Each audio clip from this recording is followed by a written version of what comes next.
ఎన్నికల సమయం వచ్చిందంటే చాలు నేతలు గోడ దూకులు సర్వసాధారణం. ఈ తంతు ఎన్నికలు పూర్తయి ఫలితాలు వచ్చిన తర్వాత కూడా అడపాదడపా జరుగుతూనే ఉంటాయి.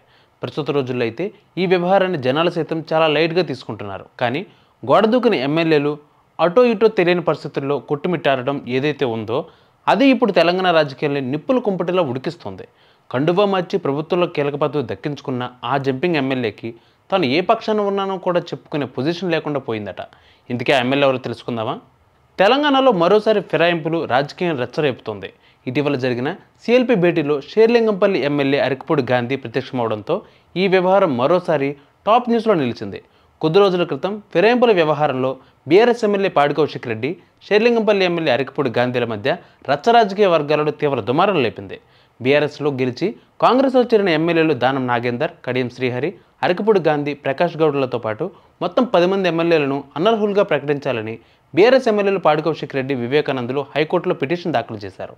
పార్టీ మారిన ఎమ్మెల్యేలపై చర్యలు తీసుకోవాలని అసెంబ్లీ స్పీకర్ని కలిసి వినతిపత్రం ఇచ్చినా ఆయన పట్టించుకోవట్లేదని హైకోర్టులో పిటిషన్ దాఖలు చేశారు బీఆర్ఎస్ ఎమ్మెల్యేలు. ఈ నేపథ్యంలో బీఆర్ఎస్ నేతల ఫిర్యాదును విచారించిన కోర్టు 4 వారాల్లో నిర్ణయం తీసుకోవాలని అసెంబ్లీ కార్యాలయానికి సూచించింది.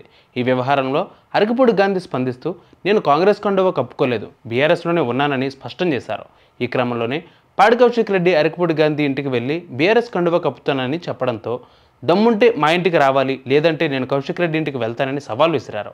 అంతేకాదు ఏకంగా కౌశిక్ రెడ్డి ఇంటికి వెళ్లి మరీ అనుచరులతో ఇంటి మీద హంగామా చేశాడు.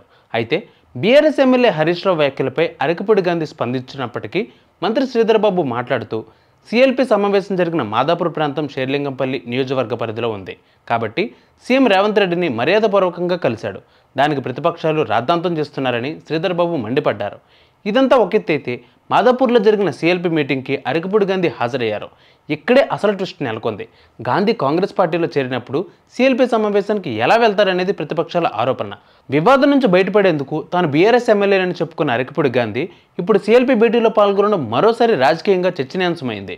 కాంగ్రెస్లో చేరినట్టు గతంలో ఎక్స్లో పోస్ట్ చేసింది ఆయనే, పబ్లిక్గా ప్రకటించింది ఆయనే. ఆ తర్వాత పీఎస్సీ చైర్మన్ పదవి విషయంలో వివాదం చెలరేగడంతో తాను కాంగ్రెస్లో చేరలేదన్నది ఆయనే.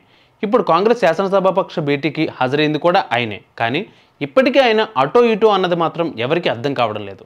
తాను ఇటువైపోయిన విషయాన్ని గాంధీ కూడా గట్టిగా చెప్పలేని పరిస్థితి నెలకొంది. మరి ప్రతిపక్షాల విమర్శలకు పీసీసీ చీఫ్ మహేష్ గౌడ్, మంత్రులు ఏ విధంగా సమాధానం చెప్తారనేది చూడాలి.